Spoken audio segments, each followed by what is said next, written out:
ایک لمٹ ہوتی ہے نا ہر چیز کی، کہتے ہیں ایک حد ہوتی ہے. کب تک توبہ قبول ہو سکتی ہے؟ کس ایج تک، کس عمر تک اور کس ٹائم پہ؟ بتاؤں آج آپ کو، یہ شیئر کروں. قدرت آپ کے ساتھ وہ عمل دہراتی رہے گی جب تک آپ اس عمل سے وہ نتیجہ نہیں سیکھ جاتے جو قدرت سکھانا چاہ رہی ہے. یہ جائے گا تو کچھ اور آ جائے گا، کچھ اور جائے گا تو کچھ اور جائے گا. اللہ نہ کرے اگر ہم نے اس سے وہ اخذ نہ کیا جو قدرت سکھانا.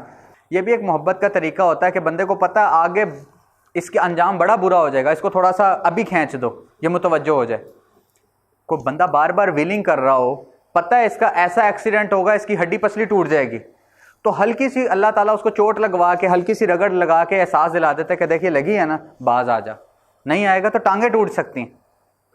بات سمجھ آ رہی ہے؟ تو بعض اوقات کئی دفعہ صرف اشارتاً آپ کی ڈور ہلکی سی کھینچتے ہیں، تو یاد رکھ بھولتا نہیں گیا مینوں.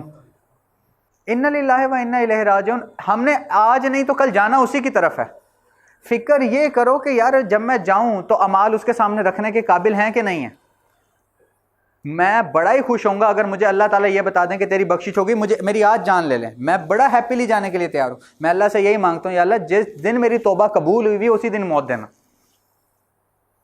یہ نہ ہو کہ میرا پینڈنگ ہو. ایک لمٹ ہوتی ہے نا ہر چیز کی، کہتے ہیں ایک حد ہوتی ہے.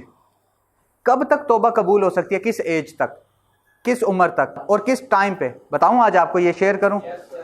بیٹا توبہ تب تک کر سکتے ہیں جب تک موت کا فرشتہ نمودار نہ ہو جائے. اتنا ٹائم دیا اللہ نے. یہ نہیں کہ 40 سال تک، 30 سال تک. میرے بھائی ہر ٹائم، اور ہمیں موت کا پتہ کوئی نہیں ہے، اس لیے ہر ٹائم ہی توبہ ہے. ہاں ایک جگہ پھر ہے کہ جب موت ظاہر ہو جائے، واضح ہو جائے، تو پھر شاید زبان ساتھ نہیں دیتی. اب تو آ گئی نا، اب بندہ کہے کہ اب میں ایمان لایا، اب میں توبہ کرتا ہوں، موت سامنے ہے.